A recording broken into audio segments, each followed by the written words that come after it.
What's good, you guys? You know who it is, man. It's your boy, Mr. Relentless Lex, and I'm back like I never left this mother. Yes, sirs. All right, so, man, we got Denzel Washington sending shocking messages to TD Jakes and Diddy.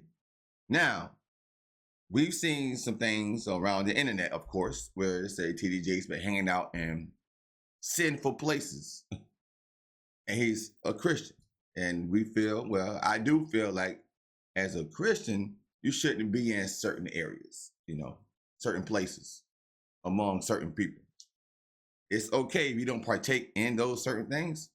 You maybe can do a drop by maybe, but why would you want to stay for the whole party? That is how I feel, if that's the case. You guys tell me what you think at the end. Maybe I feel like how I feel. Maybe it's wrong. Maybe it's not wrong. Maybe it's a thing I feel. But that is how I feel. But at the same token, hey, to each their own. I'm just here for the spice. You dig? You have to use your gifts. Faith without works is nothing. I'm looking at him as a saint going to a party that ain't nothing but sin, drinking, maybe fornication. It's just real strange that he would be found at any kind of Diddy party. Man, he making the Christians look real bad right about now. In the wake of Pastor Jakes' recent fall from grace after he was exposed of allegedly attending Diddy's gay parties, Denzel Washington appears to have indirectly addressed this whole saga. So, what exactly did he say? In a candid interview with CBN about his film, Roman J. Israel, ESQ, the two-time Academy Award winner shared profound insights into his spiritual beliefs and the philosophies that guided his life, both on and off the silver screen. Denzel, whose transformative performance in his 2017 film, Roman J. Israel, ESQ, garnered critical acclaim, spoke passionately about the intersection of his Christian faith and his role as an actor. For him, faith wasn't merely a passive belief, it demanded action and activism. In his view, everyone possessed unique gifts, and it was the duty of individuals to utilize these gifts to make a positive impact in the world. Well, you have to use your gifts. Faith without works is nothing. Denzel emphasized during the interview, highlighting the significance of pairing belief with action. However, he also acknowledged that not everyone needed to be an activist in the traditional sense. Denzel recalled a prophetic message from a woman who foresaw his global influence, not as a preacher in the pulpit, but as a speaker through his work. This revelation inspired him to use his platform in the entertainment industry to spread messages of hope, love, and faith. When Denzel questioned his pastor about his purpose, wondering if he was meant to become a preacher, the response was profound: "You already have a pulpit." These words served as a powerful reminder that Denzel's influence and reach extended far beyond the confines of a church, permeating the hearts and minds of audiences worldwide. With humility and determination, he embraced his role as an agent for good, recognizing the profound impact storytelling could have on shaping perspectives and inspiring change. In his 2017 film, Roman J. Israel, ESQ, Denzel subtly nodded to scripture through the character's name, underlining the depth of his understanding of faith and its relevance in the contemporary world. This is funny just to think. 3 Mondays ago, I didn't know either one of you. One of the central themes of the film was justice. Throughout the entire course of the story, Roman questions his own personal view of justice. The film delves into the profound disparity between man's view of justice and God's view of justice, highlighting that the two aren't always in alignment. God's justice, as depicted in the Bible, is always right and good, taking everything into account, and cannot be swayed or altered by human biases or prejudices. This powerful exploration of justice added layers of complexity to the character of Roman J. Israel, prompting viewers to contemplate the profound question of what constitutes true justice and righteousness in a flawed world. Roman J. Israel, ESQ, was not merely a cinematic masterpiece. It was a testament to Denzel Washington's dedication to using his craft as a force for positive transformation. As audiences immersed themselves in the film's narrative, they were confronted with profound questions about faith, morality, and the pursuit of justice. Denzel Washington's vision of God and the philosophies he abided by were intricately woven into the fabric of the movie, leaving an indelible mark on the hearts of viewers and reaffirming the enduring power of faith in the face of life's complexities. In any case, Washington has also opened up about his profound connection with spirituality and how it guided him away from the glitz and glamour of Hollywood parties. Denzel's story serves as a testament to the transformative power of faith and the unwavering influence of a spiritual encounter. Denzel reminisced about his upbringing, where his father, a devout man of God, instilled in him the values of faith and righteousness. This foundation would later play a pivotal role in shaping Denzel's character, especially during his early years in the entertainment industry. His spiritual awakening came in the early 1980s when he found himself at a crossroads, torn between the allure of Hollywood revelry and the call of his faith. It was a struggle familiar to many, a battle between the material world and the spiritual realm. Denzel candidly shared that he had several encounters with faith, each time drawing him closer to the divine. One significant turning point occurred when he attended a church service with renowned director Robert Townsend. Denzel decided to surrender himself completely, stepping forward to the altar in a moment of profound vulnerability. In the prayer room, he experienced something inexplicable, a sensation of ascending into the air, his cheeks filled with an overwhelming presence. It was a supernatural experience, leaving an indelible mark on his soul. Despite this powerful encounter, Denzel confessed that he wasn't immediately prepared to fully embrace this newfound spirituality. He acknowledged the struggle within himself, attempting to reconcile his spiritual awakening with the temptations of the entertainment industry. Yet, the memory of that transformative moment stayed with him, serving as a grounding force even in the face of immense fame and worldly distractions. Denzel's spiritual journey was not without its challenges. He candidly admitted to succumbing to the allure of materialism and indulging in what he refers to as spiritual muggings. However, through it all, his faith remained steadfast, and his faith has been felt by those surrounding him. For instance, in 2022, after the infamous Oscars slap, Denzel apparently went behind the scene to try and resolve the issue. Denzel said to me a few minutes ago, he said, "At your highest moment, be careful. That's when the devil comes for you," Smith said during the Oscars while accepting his award. A few days later, Washington attended Bishop T.D. Jakes' Leadership Summit on for a discussion about his career and faith when Jakes asked him about what happened between Smith and Rock at the Oscars. "Well, there's a saying, when the devil ignores you, then you know you're doing something wrong. The devil goes, 'Oh no, leave him alone, he's my favorite.' Conversely, when the devil comes at you, maybe it's because he's trying to do something right. And for whatever reason, the devil got a hold of that circumstance that night," Washington told Jakes on stage. He then added, "Fortunately, there were people there. Not just me, but others. Tyler Perry came immediately right over there with me, said some prayers. I don't want to say what we talked about, but for the grace of God, go any of us. Who are we to condemn? I don't know all the ins and outs of the situation, but I know the only solution was prayer, the way I see it." Thanks. All in all, Denzel Washington stands as a paragon of humility and gentlemanship, weaving a remarkable narrative of success and modesty. Despite his numerous accolades, including 2 Academy Awards, he remains grounded and often expresses gratitude for the opportunities he has been given. Yet, Denzel's humility extends far beyond the stage and red carpets. Beneath the veneer of fame, he engages in quiet acts of kindness that often escape the public eye. His philanthropic endeavors, including a significant contribution to Wiley College to establish a debate team, exemplify a generosity that seeks no spotlight. His visits to hospitals, offering solace to patients, underline a humility that transcends the confines of Hollywood. But Denzel Washington's story is not just about receiving accolades, it's about giving back. As a mentor, he invests time and wisdom in nurturing emerging talents, a narrative beautifully epitomized in his collaboration with John David Washington, his son. Beyond familial ties, Washington actively participates in mentorship programs, championing opportunities for underrepresented voices in the cinematic realm. In contrast to Denzel's dedication to his religion and faith, T.D. Jakes has recently been viewed as somewhat wavering in the principles of his religion. You see, T.D. Jakes, the founder of the Potter House, a non-denominational multicultural church and humanitarian organization in Dallas, is arguably the most prominent Christian preacher in the United States. But despite his prominence, Jakes was caught up in the claims of a YouTube channel, Tough News TV, that was later picked up on multiple social media platforms, resulting in his name trending on the internet last week. In the video, host Jermaine McKinley alleged that he was sent an anonymous email claiming Cassie Ventura was assisting the FBI in an investigation against Diddy after the former filed and settled a civil lawsuit against the hip-hop mogul, accusing him of heinous acts of violence during their decade-long relationship. The email read, "So I want to put you up on game on the real nature of Diddy and Bishop Jakes' relationship.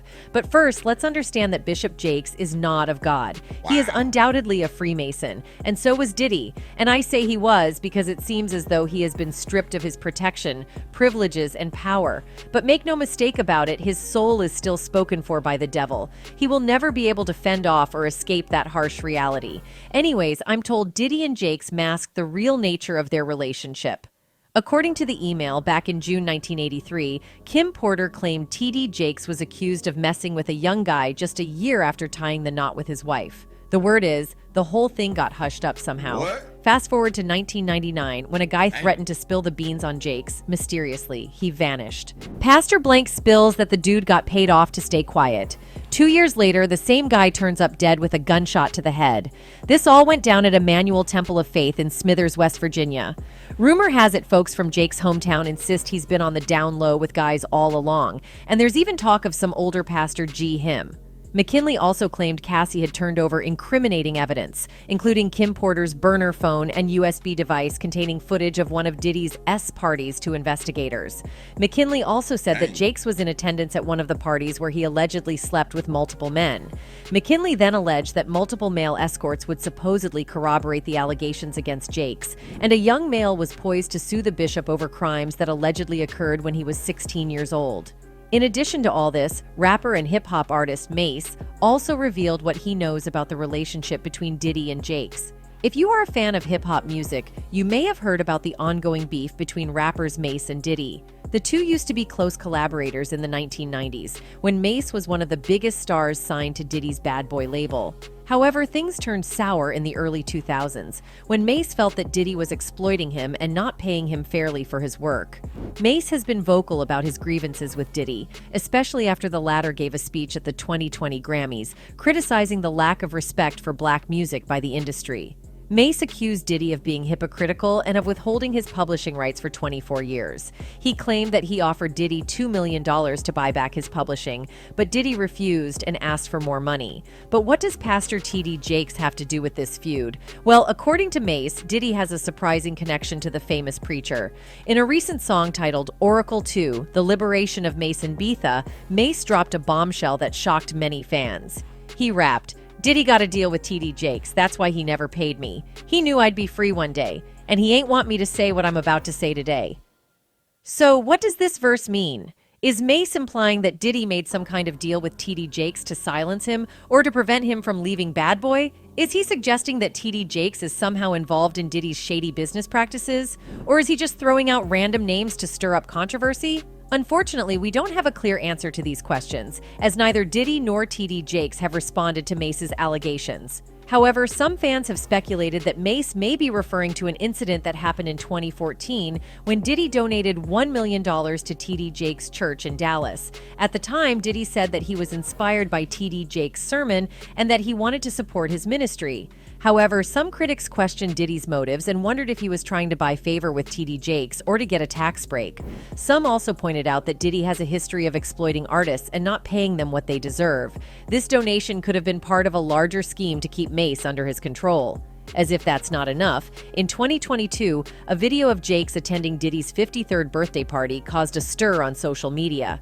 In response to the criticism, the executive vice president of TD Jakes Entertainment, who also attended the party, said the pastor only made a brief appearance at the party. Now, these allegations have spread like wildfire online and caused Jakes' name to trend on multiple social media platforms over the last couple of days. This prompted Jordan Hora, Executive Director of Public Relations and Communications for the T.D. Jakes Group and T.D. Jakes Ministries, to deny the allegations to Christian Post last week. While vehemently denying the false and baseless claims, he said, "Recent claims circulating on pockets of social media about Bishop T.D. Jakes are unequivocally false and baseless." Shortly after his team issued a statement denying the allegations, while live streaming his Saturday night sermon on YouTube, Jake seemingly addressed the claims by refusing to talk about false narratives online, insinuating that the allegations were lies. If everything was true, all I got to do is repent sincerely from my heart. There's enough power in the blood to cover all kinds of sins. I don't care what it is, the blood would fix it. However, netizens refused to buy into the bishop's outrage during his sermon, pointing out that he did address the allegations. In any case, Jake's had no business being in Diddy's parties, leave alone being a close confidant of his. According to Diddy's former bodyguard, Gene Deal, saints should have no association with sinners. When I grew up in the church, the sinners was not supposed to have the same. He then commented on TD Jake's association with Diddy's parties, saying, So I'm looking at him as a saint going to a party that ain't nothing but sin. Fornication, man on man, woman on woman, he on she. But maybe he'd have to lay some hands on somebody. Now, we all know about the crazy things that happen at Diddy's Gee, infamous wow, parties. Rappers and celebrities have been alluding to suspicious behavior at Diddy's private parties for years. In fact, 50 Cent recently revealed the nature of these parties and why he avoids them at all costs. That N hug you from the front and the back at the same time? F you talking about? I mean, if you into that, you into that. I'm fine with it. I'm just saying this ain't my MFing kind of party. I'm uncomfortable. I think I belong in the girls' bathroom, he said. While the claims against Jakes are unsubstantiated, this is not the first time the bishop has been embroiled in controversy. In 2009, TD Jakes' son, Jermaine Jakes, was arrested after he allegedly exposed himself at Keast Park in Dallas and performed indecent actions in front of two individuals who turned out to be undercover police. Moreover, last year, the eldest daughter of Bishop Cora Jakes Coleman's estranged husband, Richard Coleman, was accused of essaying their adopted daughter. The latest allegations against Diddy and Jakes come amid the rapper facing 4 lawsuits from 4 different women alleging assault by the hip-hop mogul. For context, in November, Combs' former longtime partner, R&B singer Cassie Ventura, accused the music mogul of repeated R and physical AB spanning nearly a decade. In her lawsuit, Ventura, who was signed to Combs' record label, said she was trapped by Mr. Combs in a cycle of AB and SA. Ventura cited numerous instances of graphic AB in her lawsuit, including alleged instances where Combs punched, beat, kicked, and stomped her.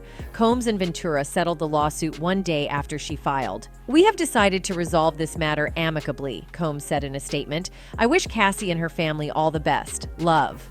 In another statement, Combs' lawyer Benjamin Braffman clarified that the decision to settle is in no way an admission of wrongdoing. He added, Mr. Combs' decision to settle the lawsuit does not in any way undermine his flat-out denial of the claims. He is happy they got to a mutual settlement and wishes Miss Ventura the best. Cassie reportedly added in a statement, "I have decided to resolve this matter amicably on terms that I have some level of control. I want to thank my family, fans, and lawyers for their unwavering support." However, 2 other lawsuits were brought up against the hip-hop mogul. In one lawsuit, Joey Dickerson-Neal said she was drugged and essayed by Combs in 1991. Dickerson-Neal appeared alongside Combs in a music video for the Finesse and Cinquas song Straight from the Soul. Dickerson-Neal accused him of slipping an unknown substance into her drink and then essaying her. In her lawsuit, she claimed he shared a recording of the R with other men in the music industry as a form of revenge P. A third woman accused Combs and R&B singer Aaron Hall of essaying her and a friend at an apartment in the early 1990s. The woman, identified only as Jane Doe, said she and her friend were coerced into being intimate with them. Meanwhile, Diddy has also received a 4th lawsuit, and this one might actually be worse than the rest. This time, a woman who was 17 in 2003 has filed a lawsuit against the former billionaire, claiming he and a group of men attacked her inside of a recording studio. In the explosive lawsuit filed a few weeks ago, Jane Doe claimed that she met Harvey and the third assailant at a lounge in Detroit. Pierre repeatedly complimented Jane Doe's appearance, saying that she was hot, among other things. He then began talking about his self-described best friend and brother, Diddy. Specifically, Pierre continually stated that Diddy would love to meet Jane Doe. Pierre even called Diddy and put Jane Doe on the line. Diddy told the lady that he would love to meet her and that she should accompany Pierre to New York City in a private jet. Shortly thereafter, Pierre directed her to go with him into the bathroom at the lounge. Once inside the bathroom, Pierre began to smoke nose candy from what appeared to be an aluminum can. After he finished smoking, Pierre suddenly demanded that the young lady conduct oral S on him. After essaying her, Pierre directed the lady to accompany him, the third assailant and a third member of their group, to an airport in Pontiac, Michigan, where Signature, a fixed-base operator, had prepared a private jet to take the four of them to New York City. Jane Doe got into an SUV with Pierre, and the third assailant and the other member of the group went in the second SUV. The SUVs brought the group to Diddy's house recording studio, a recording studio and hangout owned and operated by Diddy and Bad Boy.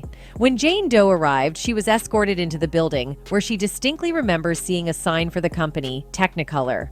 Upon entering the studio, Jane Doe first encountered Diddy. At the time she arrived, a female recording artist was using the studio as Diddy and her parents watched on. She finished up shortly after Jane Doe arrived and left. While still in the studio section of Diddy's house, Diddy asked the lady to sit on his lap to take a picture. Diddy, Pierre, and the third assailant began to ply Jane Doe, a 17-year-old child at the time, with copious amounts of substances and intoxication. While the evening became a blur, Jane Doe does recall Diddy, Pierre, and the third assailant hitting on her and touching her inappropriately. In any case, the fact that Pastor Jakes is allegedly involved with Diddy to the point of allegedly appearing in his freakish parties is an indication that he might not be truly the man of God he claims to be. But unlike him, Denzel Washington has proven to truly live out his faith and convictions. Anyway, that's it for this video. Man, oh man, oh man. TD. TD. Now, I can't say that you're not a man of God, because we all fall short. But some things that we can control ourselves. Knowing that you are a man of God, knowing you know right from wrong and sin from spiritual.